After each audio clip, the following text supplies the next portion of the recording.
மலர் கொண்ட பெண்மை வாராமல் போனால் மலை மீது தீ கொளிப்பே. என் உயிர் போகும் போனாலும் துயரில்லை கண்ணே, அதற்காகவா பாடினேன். வரும் எதிர்காலம் உன் மீது பழி போடும் பெண்ணே, அதற்காகத்தான் பாடினேன். முதலா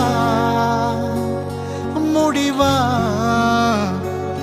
அதை உன் கையில் கொடுத்து விட்டு. तू ही रे तेरे बिना मैं कैसे जियूं. आजा रे यूं ही तड़